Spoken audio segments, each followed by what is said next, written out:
Good morning বন্ধুরা, প্রত্যেক দিনের মতো আজকেও চলে আসলাম একদম ফুল এনার্জি নিয়ে। শুভ মহা অষ্টমীর অনেক শুভেচ্ছা ও ভালোবাসা থাকবে সব ফেসবুকের বন্ধুদের জন্যে। তো পুজো কেমন কাটছে অবশ্যই জানিও কিন্তু বন্ধুরা। আজকে একটু অন্যরকমভাবে ভিডিওটা নিয়ে আসলাম।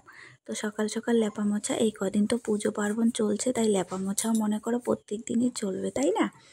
তো চলো এইটুখানি শেয়ার করলাম, ভিডিওটা দেখো, খুব সুন্দর লাগবে, কেউ স্কিপ করো না। কিছু কথা বলছি দেখো। ভোর 5টায় যখন উঠেছি সূর্যি মামা কিন্তু ছিল না, একদমই ছিল না, অন্ধকার অন্ধকার ছিল।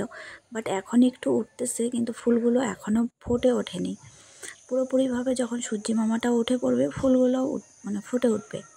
আর দেখো, ওই দেখো গাছের ওপরে সূর্যি মামা হালকা হালকা উকি দিচ্ছিল।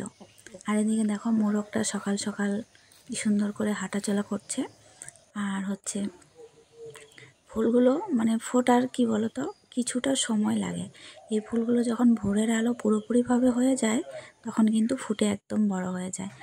আর এগুলো হচ্ছে মেয়ের জন্য সকালের খাবার ডনার, তার সঙ্গে রয়েছে ওরিও বিস্কিট। বাট মেয়ে ডনারটা এখন আর খেতে চায় না, এত দাঁতে পোকা যে কিছুই খেতে পারছে না। তো কী যে খাওয়াবো আমি নিজেও বুঝে উঠতে পারছি না।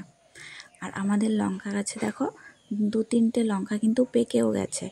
খুব সুন্দর লঙ্কা হয়েছে, পরিশ্রম করলে অবশ্যই ফল পাওয়া যায়। দেখো লঙ্কা গাছ দুটো আমি কত কষ্ট করে বড় করেছি, বাট এখন কত লঙ্কা দিয়েছে। হয়তো বা এখান থেকে খাওয়া হয় না, বেশি একটা খাওয়া হলে হয়তো কমে যেত, বাজার থেকেই খাওয়া হয়। আর ভিডিওটা কেমন লাগলো লাইক কমেন্ট শেয়ার করে বলতে ভুলবে না। টাটা।